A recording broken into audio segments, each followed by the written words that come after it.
Facteur de risque du cancer oral. Le cancer oral est une maladie grave qui peut affecter n'importe quelle partie de la cavité orale, et même la gorge. Pourquoi se développe-t-il? Nous allons aujourd'hui étudier ses principaux facteurs de risque. Le cancer oral est une maladie causée par une prolifération anormale de cellules dans n'importe quel tissu de la bouche. Il s'agit de l'un des cancers correspondant à la catégorie des cancers de la tête et du cou. Connaissez-vous les facteurs de risque du cancer oral? Même si la bouche est une zone accessible, que nous pouvons observer avec un miroir, la majorité des patients avec ce type de cancer reçoivent un diagnostic tardif. Cela complique à la fois le traitement et le pronostic. Il est donc important de connaître ces facteurs de risque et de prendre des mesures pour ceux qui peuvent encore être modifiés. Découvrez-les dans cet article. Facteurs de risque du cancer oral. Le cancer oral est moins connu que d'autres types de cancers. Dans la cavité buccale, les zones les plus communes où il peut apparaître sont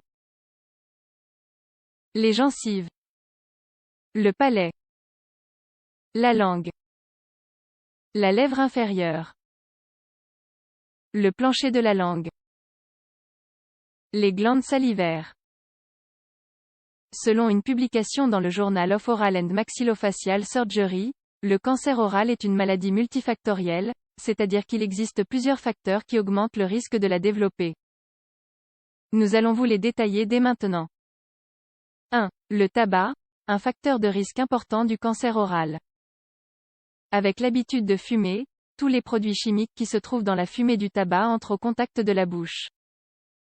Ces substances chimiques, comme le cadmium, l'arsenic ou le méthanol, sont cancérigènes. Elles peuvent provoquer des altérations dans les tissus avec lesquels elles entrent en contact et produire des lésions. Par ailleurs, la chaleur provoquée par la combustion du tabac accélère ces changements morphologiques. Le risque de souffrir d'un cancer, lorsqu'on fume, augmente en fonction de la dose de tabac et de la durée de la période de tabagisme. Le fait que la qualité du tabac soit inférieure joue également un rôle. 2. L'alcool, le second facteur de risque de cancer oral le plus important. C'est, avec le tabac, l'un des facteurs de risque les plus déterminants. Si vous unissez ces deux facteurs, leur risque augmente de façon exponentielle, avec 38 fois plus de chances d'avoir ce cancer. L'alcool est un irritant des muqueuses. Il produit une dégradation de l'éthanol dans l'acétaldéhyde. Il a été prouvé que l'acétaldéhyde a un lien avec le cancer oral, comme on peut l'observer dans une étude publiée dans la revue Cancer. La mauvaise hygiène augmente la dégradation de ce composé. Elle augmente aussi le risque de cancer oral chez des personnes qui consomment de l'alcool de manière habituelle. 3. L'alimentation. Les déficiences dans l'alimentation augmentent les risques de cancer oral et, plus concrètement, le manque de vitamines et de minéraux. Le manque de fer peut provoquer une atrophie dans la muqueuse et le déficit en vitamine E diminue le contrôle des radicaux libres, ce qui peut transformer les cellules saines en cellules tumorales. Consommer des fruits et légumes diminue le risque de présenter un cancer oral. Le régime méditerranéen, basé sur la consommation de fruits, de légumes, d'huile d'olive, de céréales et de poissons, avec une faible quantité de viande et de produits laitiers, permet de se protéger contre le cancer oral. 4. Les facteurs environnementaux. L'un des facteurs environnementaux les plus importants et qui a le plus grand lien avec le cancer est celui des radiations solaires. La zone où ils ont une plus grande incidence est celle de la lèvre inférieure, produisant des taches couleur marron du nom de kératose. Parmi les facteurs environnementaux, nous retrouvons aussi les métaux lourds, comme le chrome ou le nickel, qui peuvent se trouver dans l'eau filtrée au sol avec ces métaux. 5. Les infections bactériennes. Les bactéries produisent de façon naturelle une inflammation des tissus. Cette inflammation implique une altération dans le cycle naturel des cellules. Au cours de cette altération du cycle, un type de mutation peut se produire et impliquer le développement de la tumeur. Par ailleurs, les substances que rejettent les bactéries sont aussi toxiques pour l'organisme.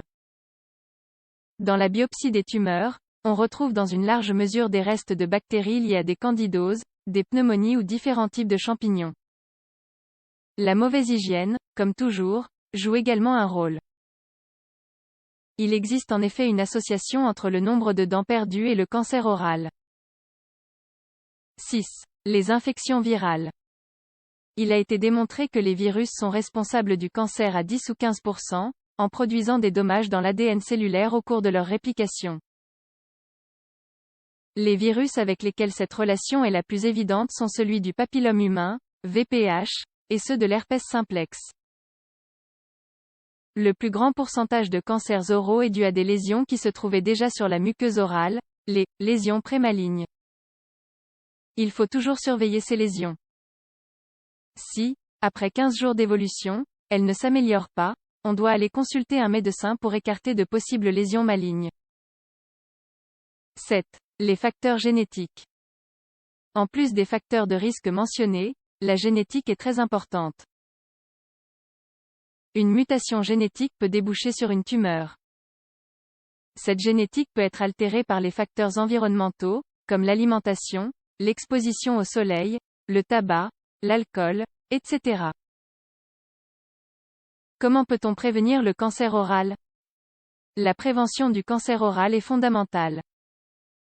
Les odontologues, lors des révisions annuelles, en plus de regarder les caries, les maladies parodontales et autres pathologies de la bouche, réalisent aussi un contrôle général pour écarter de possibles lésions prémalignes. À la maison, le contrôle de blessures ou de taches est tout aussi important. Et si, en plus de cela, nous connaissons les facteurs de risque du cancer oral, nous pouvons faire davantage attention.